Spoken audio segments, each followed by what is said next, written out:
Imagine waking up after a century-long slumber, only to find yourself an elder vampire. Not only that, but you're also sharing a body with a dead detective who acts as your personal, snarky narrator. Welcome to the murky, blood-soaked world of Vampire the Masquerade, Bloodlines 2. This game has had one of the longest, most chaotic roads to release in recent memory. But I'm here to tell you that despite its rough edges and infamous development history, it has an atmosphere and a story that makes it incredibly difficult to put down.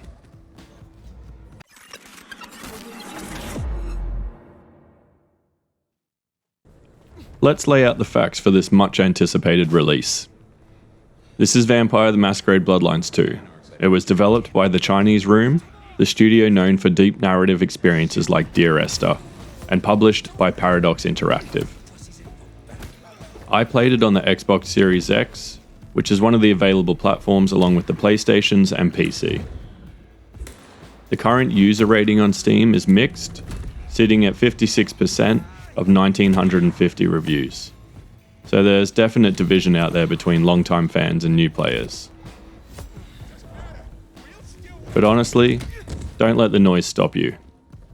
The atmosphere, the story, and the core concept are so strong that they overcome the technical flaws, at least in my opinion. The narrative hook here is fantastic. You play as Fire, a powerful elder vampire who is struggling with a classic vampire problem, suddenly waking up centuries later in a world you don't recognize. But the brilliance is that you're sharing a headspace with Fabian, a local Seattle vampire detective. This isn't just a simple narrator. Fabian acts as your moral compass and your historical guide, with your decisions throughout the game somewhat affecting his consciousness. More about that later.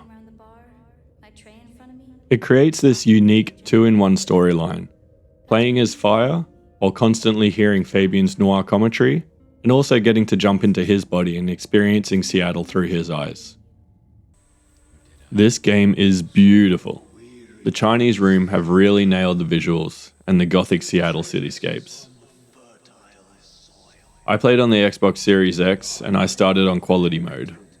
Unfortunately, I was met with significant frame drops, especially when sprinting through the open city areas and moving from inside to outside. Obviously some issues loading up the environment fast enough during their seamless loading.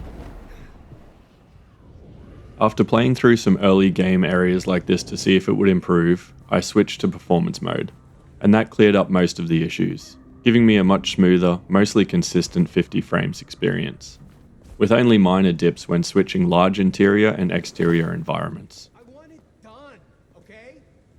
The visuals are gorgeous, but the character models are the one consistent downfall that could have used some extra work. While they aren't Veilguard bad, the NPCs could have used some extra love. They sometimes feel repetitive and dull in comparison to the rest of the world. Still, overall, I was very happy with the visual design. The main loop has you running around Seattle between main and side quests, but the Chinese Room's design philosophy was to make you feel like an elder vampire. You are a monster, a predator, not a humble hero.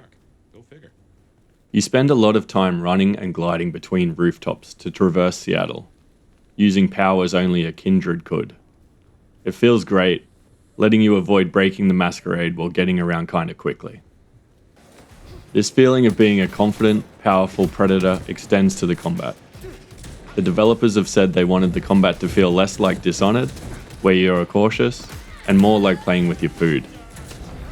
You're meant to feel comfortable trolling your enemies with disciplines only a vampire can use.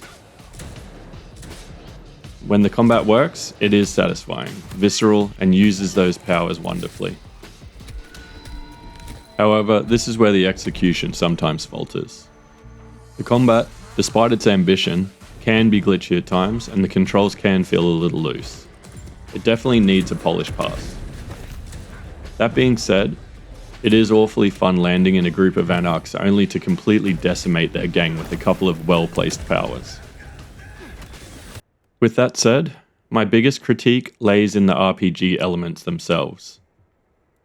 While the story and voice acting are excellent, The character building is only okay. The game feels too linear and narrow in scope. The choices you make don't seem to hold the measurable weight you'd expect from the Masquerade universe. The decisions often feel like a side dish or a second thought, rather than creating genuinely branching narratives. Second, the NPC models are limited outside of the main story interactions, and the world can feel a bit sparse as you run past the same few faces over and over. And yes, a patch is definitely needed for glitches and continued performance issues, but I'm sure that's coming. But here's the most important takeaway. The game is fun. It retains a lot of the original Bloodlines DNA. It was messy but beloved, and the sequel is similar. If you can accept that it's a flawed but fascinating action-adventure, and you stop worrying about comparing it to an all-time classic, you will enjoy the atmosphere and the compelling story. The foundation for a great action RPG franchise is absolutely here. Have you played Bloodlines 2 yet? Let me know your thoughts on the game in the comments below. Do me a solid and hit that like and subscribe button, and I'll see you in the next one.